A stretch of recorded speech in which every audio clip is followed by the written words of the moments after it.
Iraq Iran के बीच war क्यों हुआ था, इसके बारे में हम आगे चर्चा करेंगे। लेकिन अभी आप पूरे इवेंट्स को शॉर्ट में समझने के लिए बस इतना जान लीजिए कि इराक और ईरान दोनों स्ट्रॉन्ग राइवलरी हुआ करते थे। असल में दोनों ही इस्लामिक कंट्री थी और इराक ये चाहता था कि इस्लामिक जगत में और पर्शियन गल्फ में इराक की सत्ता स्थापित हो, लेकिन वो तब तक संभव नहीं था जब तक ईरान कमजोर न हो जाए, क्योंकि ईरान एक ऐसा इस्लामिक देश था जिसे सुपर पावर अमेरिका का जो सपोर्ट था ही, साथ में इजराइल का भी सपोर्ट था, जो कि मिडिल ईस्ट का एक रीजनल पावर था।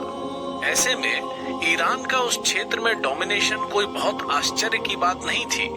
लेकिन ईरान इराक वॉर में सिर्फ एक यही वजह नहीं थी, इसके अलावा इन दोनों कंट्रीज के बीच कुछ बॉर्डर डिस्प्यूट भी थे, जिसके चलते सद्दाम हुसैन चाहता था कि वो टेरिटरी इराक के कब्जे में आ जाए। बस ऐसे ही छोटे छोटे कारणों के चलते ये वॉर 8 साल तक खिंच गया। अब जैसे कोई वॉर 8 साल तक खिंचता है तो उसके लिए बहुत ज्यादा असला, बारूद, हथियार इत्यादि की जरूरत पड़ती है, और इन सब के लिए जरूरी होता है पैसा, क्योंकि मिडिल ईस्ट की कोई भी कंट्री खुद वेपन्स नहीं बनाती, वो दूसरी कंट्री से हथियार खरीदते हैं, और बिना पैसे के तो ये संभव है नहीं।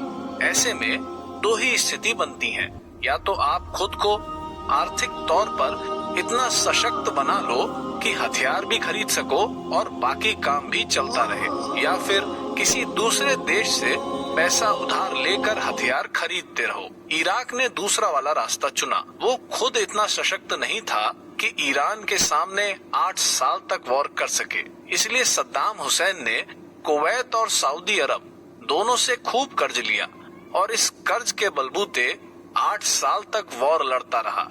लेकिन 8 साल बाद कुछ ऐसा इराक के हाथ लगा नहीं जिसको देखकर कि वो अपनी जनता को ये बता सके कि इराक वॉर जीत चुका है। जब वॉर समाप्त हुआ तब उसे इस बात का एहसास हुआ कि देश के ऊपर कितना ज्यादा कर्ज हो चुका है। तब उसने दोनों कंट्री से रिक्वेस्ट किया कि उसके कर्ज को कम किया जाए, लेकिन दोनों कंट्रीज इसके लिए राजी नहीं हुई। तब सद्दाम हुसैन को सबसे सही रास्ता यही लगा कि क्यों ना इन देशों के ऊपर कब्जा ही कर लिया जाए। सद्दाम का ये ख्वाब ज्यादा मुश्किल भी नहीं था, क्योंकि ये दोनों देश ना तो ज्यादा बड़े हैं ना ही ज्यादा पावरफुल। तभी अगस्त 1990 को सद्दाम हुसैन ने कुवैत पर आक्रमण किया और मात्र 2 ही दिनों के अंदर पूरे कुवैत पर अपना कब्जा स्थापित कर लिया। बस यही सद्दाम हुसैन की सबसे बड़ी गलती साबित हुई। सद्दाम हुसैन के कुख्यात इरादों को यदि यहीं पर नहीं रोका जाता तो वो आगे सऊदी अरब को भी अपने कब्जे में करना चाहता था। अब ये बहुत चिंताजनक बात थी कि 2 ऐसे देश जो बहुत ज्यादा मात्रा में पेट्रोलियम पूरी दुनिया को सप्लाई करते हैं, उन पर एक तानाशाह का कब्जा हो गया हो। बस यही एक अलार्मिंग बेल था पूरे पश्चिमी वर्ल्ड के देशों के लिए, और इसमें सबसे अहम भूमिका निभाई अमेरिका ने।